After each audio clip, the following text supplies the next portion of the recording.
Chapter 3: Self-Awareness, Choice, and the Journey Back to the Source. We often imagine life as something happening to us. But what if it's actually something happening for us, and even more radically through us? This chapter explores the soul's deepest tools, awareness and choice. The more conscious a soul becomes, the more it can influence its path, no longer reacting blindly, but responding with clarity. And each conscious choice becomes a step back toward its original light. The power of consciousness. Consciousness is not just an attribute of the mind. It is the awareness behind the mind. It observes the body, the thoughts, the emotions, but as none of them dot, it is the watcher. Carl Jung wrote, "Until you make the unconscious conscious, it will direct your life and you will call it fate." The rotating soul theory sees fate not as a fixed path, but as momentum, the direction created by unconscious choices. But the moment awareness enters, fate becomes flexible. We choose differently. We evolve. In his book, The Untethered Soul, Michael A. Singer describes this awareness as the observer, the one who sees thoughts without becoming them. He argues that liberation begins the moment we stop identifying with passing emotions and return to the still witness within. Similarly, Eckhart Tolle emphasizes in The Power of Now that presence is the gateway to transformation. Awareness is the greatest agent for change, he writes, urging us to stay awake to the moment instead of being trapped in the story of our past or fear of our future. Freedom through awareness. Imagine a soul returning again and again, facing similar patterns: abandonment, anger, envy, guilt. Each lifetime is a chance to finally see the pattern, feel it consciously, and transcend it. The Quran says, God does not change the condition of a people until they change what is within themselves. This means real change begins with inner awareness. Reincarnation is not just repetition, it's rehearsal, until we get the part right.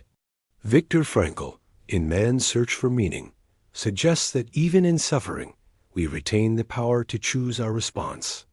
This radical freedom to find meaning even in pain is what allows the soul to grow beyond reaction. Why we forget between lives. Many wonder, if we've lived before, why don't we remember? According to mystics like Adar in the Bhagavad Gita, forgetting is a grace. If we carried every memory, we would collapse under the weight.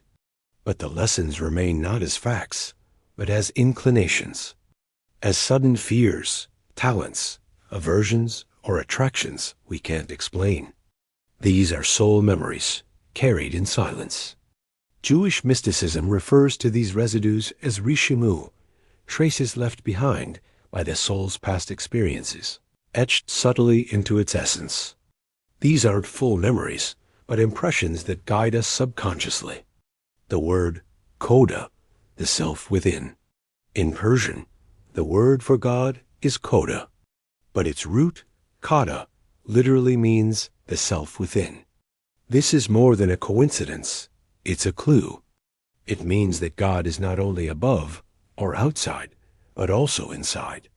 That the divine does not just observe us, it is us, becoming aware of itself through our eyes, our lives, our love.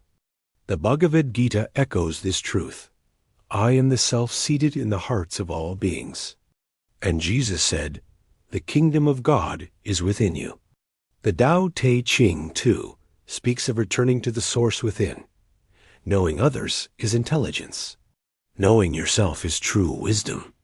These are not metaphors, they are maps. The return to God is a return inward, through awareness, through love, through choice. You are the bridge. You are not a product of your past lives. You are the bridge between them. Every time you act with more compassion, more presence, more courage, you're rotating forward, not just for yourself, but for every form your soul has ever taken. This is why self-awareness matters. It's not self-indulgence, it's soul evolution. References: Carl Jung, Psychological Reflections, Princeton University Press. Michael A. Singer, The Untethered Soul, New Harbinger, 2007. Eckhart Tolle, The Power of Now, New World Library, 1999. Viktor Frankl, Man's Search for Meaning, Beacon Press, 2006. Quran 13:11, Sahai International Translation. Bhagavad Gita 15:15.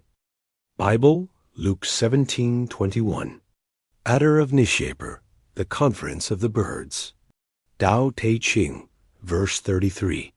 Jewish mystical concept of Rishimu as explored in Kabbalistic texts.